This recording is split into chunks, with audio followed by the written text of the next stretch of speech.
Welcome everyone to week 7 of Prospect Football Weekly, sponsored by Buffalo Wild Wings. We are here live at Buffalo Wild Wings.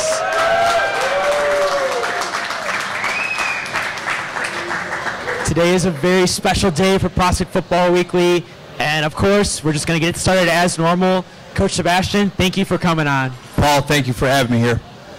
All right, so last week against Meadows, a little bit of a tough game. So we want to look at the start first. You guys gave up. Meadows was able to create a block punt early. What was it like recovering from that after the game, after it happened? I think we learned very quickly that we have to start faster in terms of the game as a whole. Unfortunately, we gave up the block punt early. We'd moved the ball a little bit in that first series, and then kind of had to work to recover. I thought the kids did a nice job of responding, to kind of continue to come back in that first quarter. And we got a little bit off, as the second quarter kind of came through, and unfortunately got down by a decent amount. And at halftime, what we did is we asked the kids very simply to, continue to compete. What type of demonstration are they going to make for the rest of their season, starting with that final 24 minutes, and they did a really nice job. We thought they did a much better job in the second half. So the biggest thing is we got to do a better job starting at the beginning of games, and if we can do that, I think we should be in better shape here coming up against Hersey. And then beginning of the game, Andrew Shaffis did go down with an injury. How's he doing, and what effect does his absence have on last week's game? Well, how do you know he's going to be absent? From last week's game. Oh, from last week's game. Oh,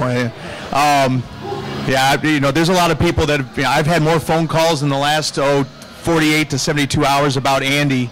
And it's all coming from people in the rest of the Mid-Suburban League. So it's amazing how interesting people, want to know how he's doing. It hurts, when you have a senior leader like Andy, like Billy, like Dante, like Alex Palczewski. When you lose one of those guys, you lose one of your captains, that's going to hurt you as, the game goes on. But I thought Nick Ergosolo did a really nice job stepping in. I thought the offensive line did a really nice job protecting him in the pocket. Nick ended up being like 8 of 11 throwing the football in the game. Andy's a dynamic football player, and so it hurt to lose him as the game went on. But I thought our kids did a nice job recovering as the game went on.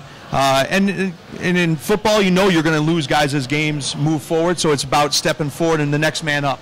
And I thought the kids did a good job as the game went on, kind of recovering from that. And we'll continue to work as we go forward. We lost a couple kids in the game. I'm hoping that we'll have them back here in the near future. All right. Hopefully everyone gets better for the final stretch of the season. But in the game, after Andrew did leave, you spoke about this a little bit, but how do you think the offense responded? I think the offense responded good at points. I think we needed to do some better things as the game went on. But I think one of the things with when Nick came in, I thought the running backs did a nice job, kind of taking over the running game a little bit. I thought our line did a really nice job protecting him. Guys took more ownership, and understanding that they couldn't depend on Nick himself to do everything. Is a different type of quarterback than what Andy is. They do some different things. So I thought the kids did a nice job rallying around Nick and helping him out. I thought Brandon and Nori did a nice job at the end of the game, running the football. So I think it's going to be, more of a collective team effort this week, which we've done at times this year with Andy, and for us to be successful. Then you guys struggled a little bit on offense. Rolling Meadows was able to put up a shutout. What do you think was the reason that the offense struggled in last week's game? I think part of it, very frankly, is we didn't get the running game off, at the beginning of the game. Even though we threw the ball nicely, we did some nice things there. We didn't really control the clock the way we had hoped to. When you're an offense that does focus on the run, when you only run for about 96 yards offensively in the game, you're not going to be very successful as an offense. We've got to do a better job of controlling tempo, controlling clock, and not putting our defense into difficult situations. We did not help our defense in this game. So I think our offense has rededicated itself to really getting down to business and grinding away drives. We're going to do a couple different things in terms of scheme and personnel to kind of help ourselves this week going forward. And I think that will get us moving the right direction. And we just got to go learn from what happened against Rolling Meadows and get better. And then you spoke a little bit offense, put the defense in a little bit of a tight spot. But what do you think was also the key to the defense struggling, obviously giving up 33 points?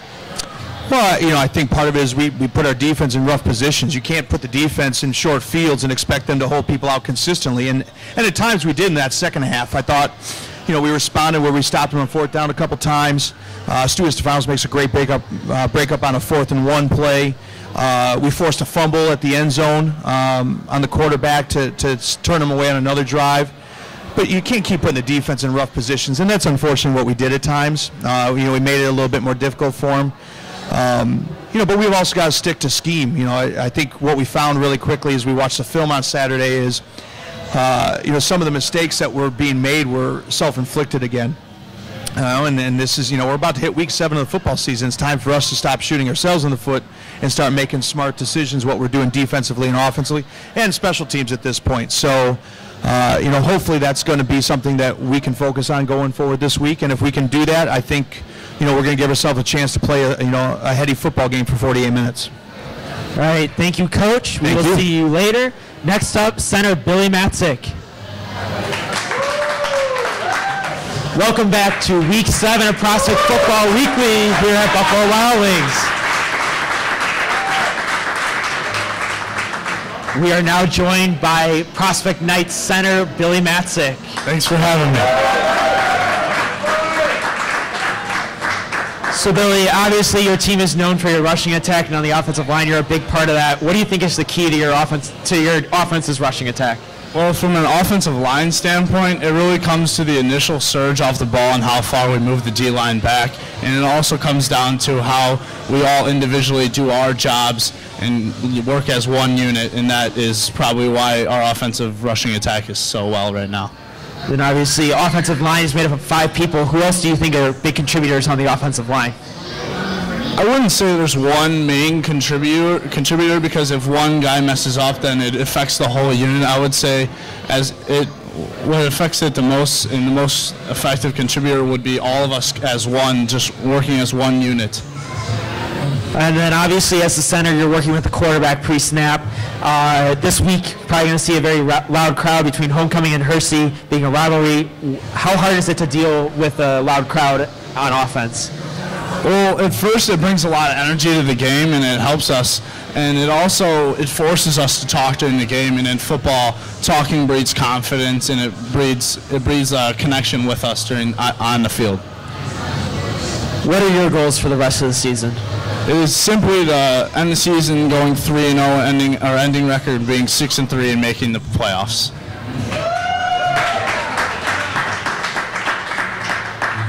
And then to make the playoffs, what do you think are the keys to end this season? One of the main keys is to treat every game like our last, and we have to play like our lives are on the line every week because we have no room for error anymore, and we have to continue our home mojo and how we've been playing lately. Right. Thank you, Billy. Good luck on Friday night. We will now be joined in a little bit by guest Miles Osei. Welcome back to Week 7 of Prospect Football Weekly. Here live at Buffalo Wild Wings, we are now joined by former Prospect quarterback Miles Osei. Thanks for having me. Now, Miles, homecoming week, so let's talk about coming back home. You're now a coach at Wheeling. What is it like to come back once a year and play Prospect? Definitely enjoyable, to say the least. Seeing old faces, playing old coaches, it's just really exciting. Just competing against guys that coached you growing up. Obviously that competitor in you wants to beat them a little bit more than other teams, which is fun. But it's exciting to see them, and exciting to just share another memory, and exciting to hopefully play a good game. And then you talked about old faces. You see one very often. You're working with Coach Brent Perlman. What is it like working with him at Wheeling? It's awesome. Just the lessons I learned, as a player, and, continuing on as a coach, just being mentored by him, by Coach Camadula, Rupp, still Coach Sebestyen, Marandola. all those guys still help me out a bunch. So just learning as much as I can, just soaking in as much as I can has just been awesome. And then, so back to your days at Prospect, what are one of your favorite memories at Prospect? I don't know if there's like one particular favorite memory. I think just all the summer work, all the collaboration, just counting on each other, whether it's in the summer, playoffs. I think one thing that really sticks out to me is my freshman year. We played Lake Zurich in the semifinals. I didn't play at all. I actually was on the punt return team, I believe. But just seeing how those guys were so close-knit, you definitely learn a lot from the older kids. And, coaches always say it that every team has to be a senior-led team, and those guys, definitely paved the way for, future teams. Now, you had a very special wedding this summer, a block party wedding. What does that say about the community around that you guys were able to pull that off? I mean, I think it speaks volumes about the community itself. Mount Prospect's just an awesome community. I think everyone kind of rallies around each other, both in crisis and in triumphs. Just being able to have a wedding on a block, and all the neighbors coming out, helping out. It just you don't see that in a lot of communities. So it was definitely awesome. I think it just speaks volumes on the Prospect community in general. Now, obviously, staying local, it's easier to stay connected to your former school, but do you think it's important for alumni all over the country to come back and see Prospect and stay connected with their former classmates? Oh, for sure. I think when you're at Prospect, or whether it's Prospect or college, I think it's important to always go back to the school that you shared, just a bunch of memories with, whether it's teachers, coaches, other friends or family members that, Prospect, like I said before, is just a great community, and I think the more you can come back and give back to that community, I think the better it is. Then from your time in Prospect football, what do you think is your biggest takeaway from the program?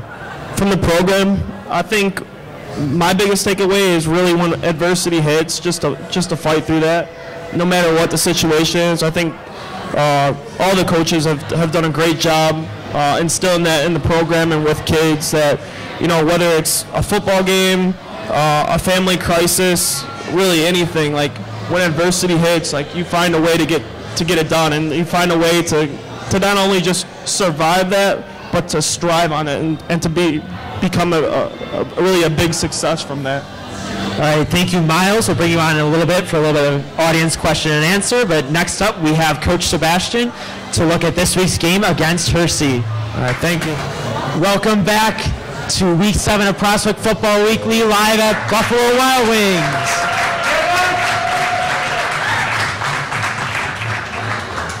We are once again joined by Coach Sebestyen to look at this week's game against Hersey. Coach, Hersey comes in with a 1-1 record in the conference. What kind of matchup do you expect on Friday night? Well, I think a very competitive one. At this point, you have 4 teams that are tied at 1-1 in the East. And Meadows is sitting up there 2-0. So, and Hersey, ourselves, Buffalo Grove, Wheeling, we're all fighting essentially to try to stay alive and hopefully qualify for a playoff at this point. So you're going to see some matchups in the next couple of weeks where people are going to be battling to not only win a football game, but keep themselves alive in the opportunity to play for the state playoffs. So I think you're going to see some very competitive matchups in the next couple of weeks. Teams that are really fighting to advance to the next level. So it should be a lot of fun, I think, for people to come out, watch, a couple good high school football games, and people willing to, play 48 minutes of disciplined attacking football from both sides. Then last week, Buffalo Grove was able to hold Hersey to 14 points. How do you think your guys' defense matches up against Hersey? Well, I think if a lot of it depends on, if we can continue to stay disciplined in what we do, we will be okay. I thought watching Buffalo Grove, they did a really nice job on film of being very sound in their scheme and what they were doing, what they were trying to accomplish. We're going to have to do the same thing if we want to be successful this week. So I think the biggest thing is, Hersey has a very nice offense. The quarterback is a junior. He did a nice job last year and had a lot of success last year against us. In a part-time role. So we got to do a good job containing him. Kind of force the ball to the edges more than anything else and kind of work laterally. If we can do that, I think our defense can have some success. But if we don't stay disciplined, we're going to give them opportunities to get chunks and move the football. And then this week, what do you think are going to be the keys on offense? Well, I think staying very composed and controlling the clock in terms of what we're doing, both running and throwing the football. We're going to try to again be a little bit more diverse in what we're doing. We've tried to do that the last couple of weeks. I think this past week was probably the first time we've done that. When you come into the game, in 5 games you've attempted 15 passes and you throw the ball 13 times in game 6. We've opened up the passing game at this point. I'm sure a couple of people maybe had a heart attack or two up in the stands. We threw the ball so much. It's one of those situations where we're going to try to be a little bit more diverse, mix it up, try to keep people off balance. And I think if we can keep people off balance, that will give us an opportunity to move the football.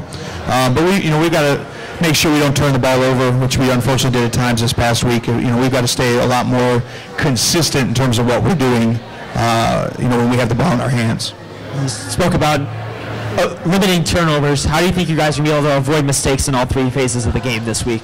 Well, I think all we had to do is put the film on Saturday and show the kids, and you could see the mistakes that we made. In the punt game, to start with, that's.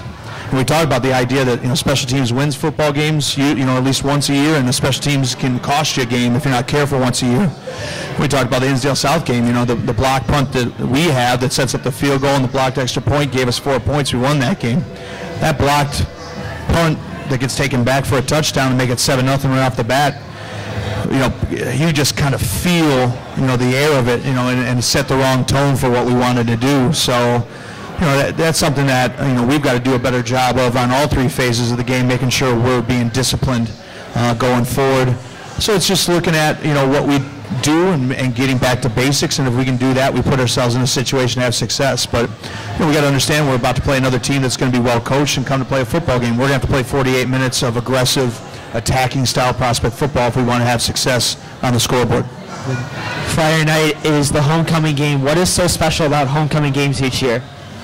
Well, I think the special thing that comes from a homecoming game, Paul, is all the people get to come back. You get to see a kid like Miles Osei, who we just interviewed. And I'm fortunate. I get to see Miles, more than once a year. It's not just when he comes over and plays, we play a football game there or they play a football game at our place. But there's a lot of other kids. This is maybe the only time we get to see them. You get to, it's been 10, 15 years for some of these guys since they've been back. Now they're, adults, they've got families, they've got kids, which is scary in a couple cases. I think some of the guys who play for me in 01 that they have children and they're raising people.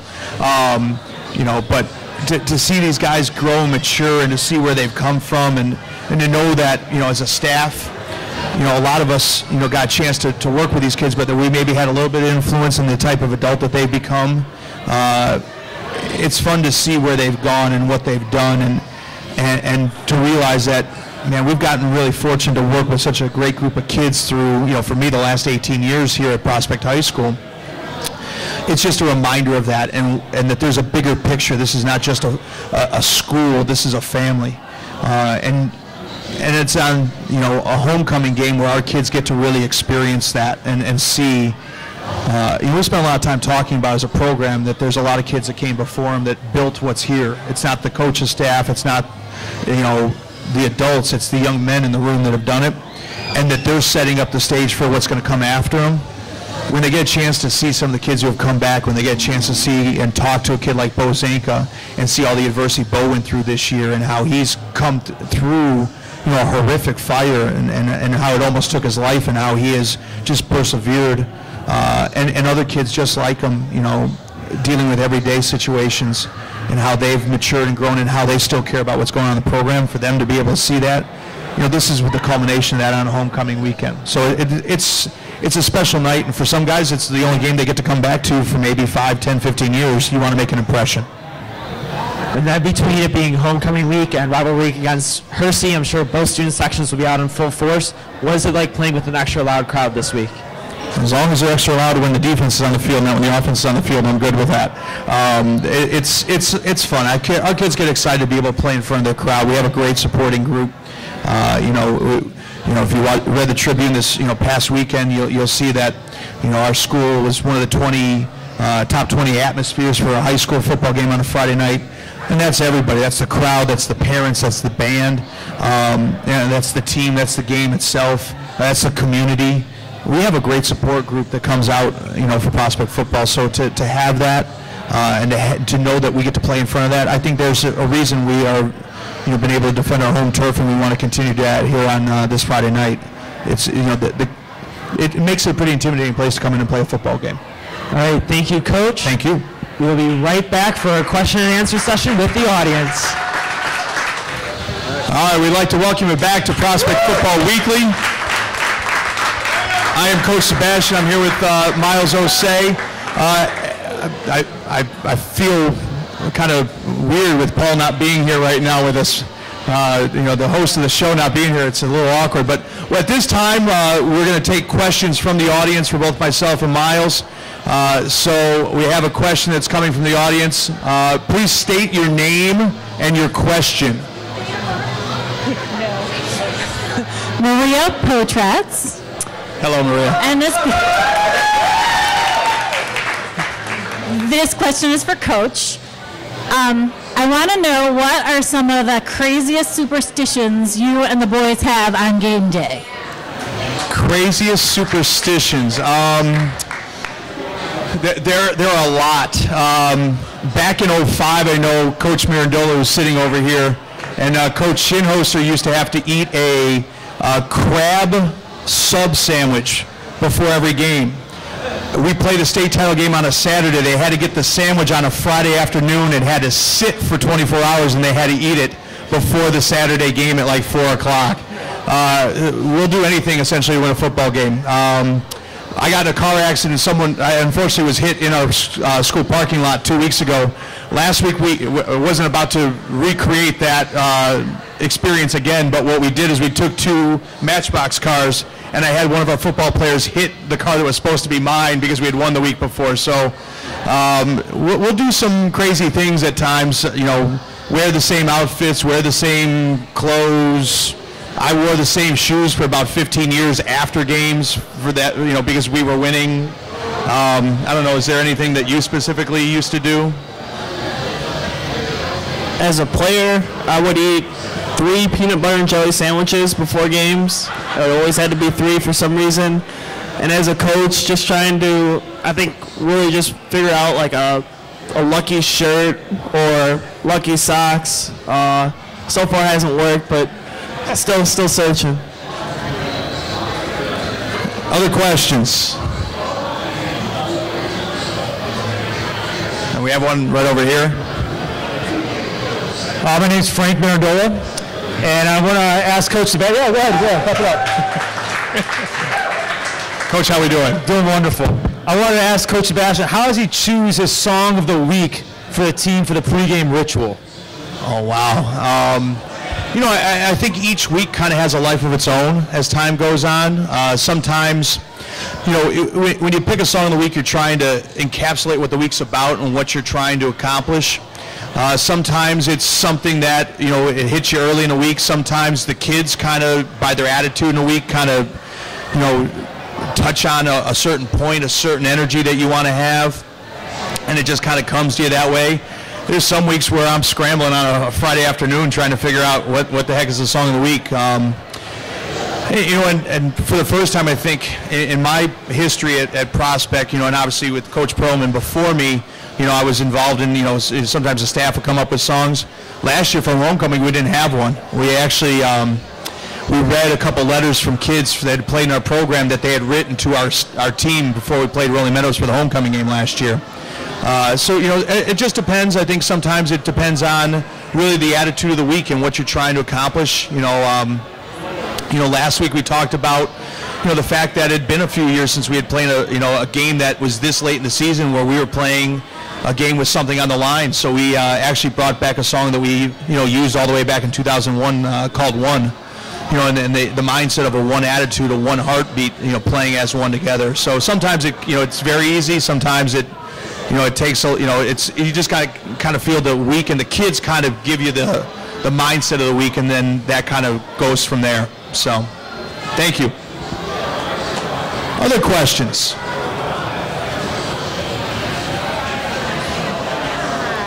We have a question in the back here. Chase is very worried. Laura Cummings. This is for Coach. We're wondering if you can hear the cowbells after Prospect scores in the crowd. You know, to be very frank with you, I do hear the cowbells, yes. I know Coach Mirandola's belief has always been more cowbells, so it's very good that we do hear that. So yes, we do. We have another question over here. Miles, what's it like playing in some of the largest stadiums in the Big Ten? What's that experience like?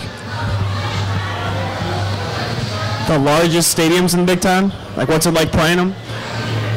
It's awesome. I remember playing at Penn State. I was a kick returner that game, and just like a sea of white. It was a 7 o'clock game, 110,000 people in the stands. Nothing really beats it. Like, you can't describe the feeling of coming out in the stadium and seeing just a sea of white, or like the gong at Ohio State every third down that plays. Like, you just can't describe the feeling. Or going into Michigan State and in the away locker room, you see the big yellow smiley face. You know, it's just an experience you can never get back. But definitely just some great experiences there.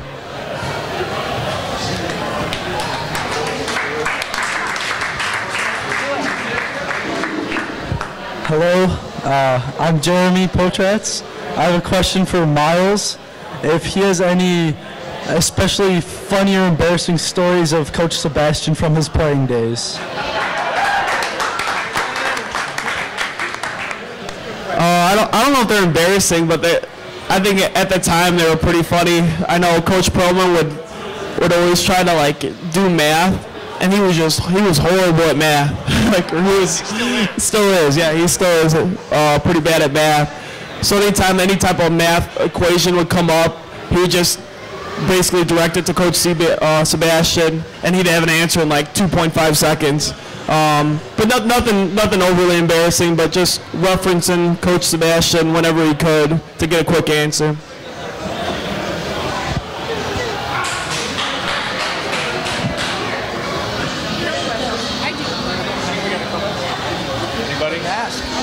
Anybody else?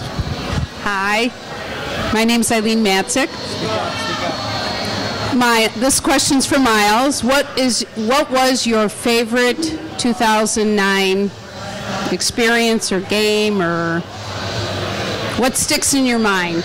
My favorite game, I would say, was like the first round when we played Carmel. Yeah. And the wind was like, it had to be blowing about 35 miles an hour. But it was just definitely an enjoyable game, you know, being in the playoffs and just rallying around each other. I remember our center, his name was Stanley Kapka. He was about 160 pounds probably, and they had this big D1 lineman, and so all week he was just super excited to play against them, and he did a really great job. You know, a kid that should have never really even moved him, you know, just outfought him every second of every play. So really just being around those players and hanging out with those kids on a daily basis to extend the season was probably the best moment.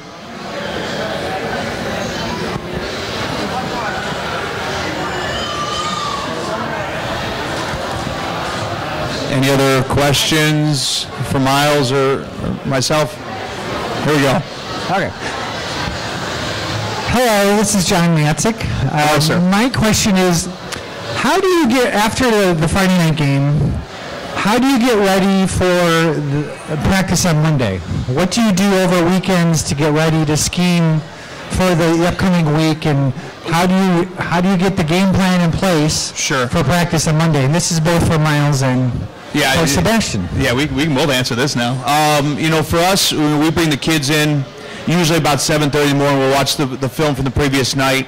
Then they have yoga, and then we'll talk and get them out of there. But you know, as a staff, once they go to yoga, we go to work. You know, breaking down film.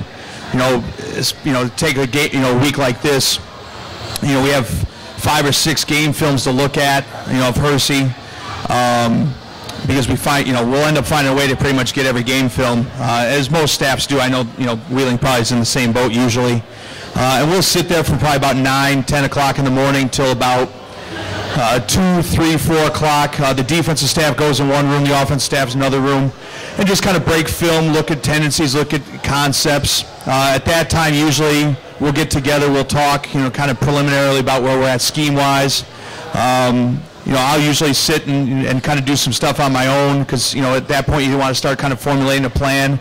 I'll probably leave school probably about 7 or 8 o'clock, go home, and either do some more work that night or, depending on what's going on, maybe, say, look, let's come back the next morning. And usually, I'll talk with Coach Beischer, I'll talk with Coach Lusso, Coach Collier on the offense, I'll talk with Coach Collins defensively, and he'll talk, with the defensive staff. But usually, Sunday we'll put a game plan together, and I'll probably sit from about 7:30, 8 in the morning. And it'll usually take me a good 12 hours to kind of get everything hammered out and put together. Sometimes that's just simply because, you're looking at a game plan, it's complicated. Sometimes that's because I've got a 4-year-old hitting me in the head going, Daddy, why don't you pay, why don't you do this? Daddy, why don't you do that? Daddy, why don't you, because Caroline's demanding. But we usually put, I would say, as a staff, a good 24 to 26 hours of work into a weekend, to get, a game plan put together. And I'm sure, knowing, who Miles has to work for, I'm sure it's relatively similar in terms of, a practice plan, but I'll let him kind of answer that. I mean, yeah, it's actually very similar. So, Saturday's almost the exact same thing. We'll bring the kids in at 8, we'll have them watch film of the night before, lift, and then all of a sudden we're really back to work breaking down film. And like Coach said, 5 games, 6 games, 7 games later in the season, you're breaking down every single game. Which is fun. This is what we signed up to do. We enjoy doing it. But to be as prepared as you can be, you have to break down every film. You have to put in hours of work. So usually we get done at about 7:30, 8 o'clock, and then right back to it on a Sunday morning at like 7 o'clock. Just putting the game plan together, talking to other coaches on the staff. We meet on Sundays at about 6 just to make sure everyone's on the same page and that we're organized really for the week. So like Coach said, 24 to 36 hours you're working, but definitely enjoyable. People you wanna work with and things like that. So as a player, I definitely didn't realize exactly how much work it is, and now being on the other side, you see like it takes a lot to put a game plan in and to put players in positions to be successful. So I think we're at the ending point here, so I'm going to ask Paul to come back because I can't end the show. Paul has to end the show. So Paul, come on back. Ladies and gentlemen, the man, the myth, the legend, Paul Evers. Thank you everyone for coming out tonight. It's been a great night. Thank you to our advisor, Jason Block, for putting this together. Jason, congratulations, man. Great job. Producer Aaron Schultz. Aaron's done a wonderful job. Claire, very nice. And it's every week. Claire came out to help us tonight with tech. Also, Mr. Gilman supplying the tech equipment, so that's how we were able to get tonight going. Thank you to Buffalo Wild Wings for hosting us tonight.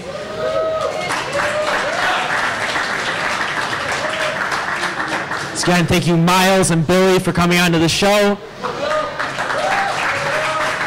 Coach, I will see you next week back in the studio, hopefully after a homecoming win. That would be nice, Paul. All right, this has been Week 7 of Prospect Football Weekly, sponsored by Buffalo Wild Wings. We will see you all next week.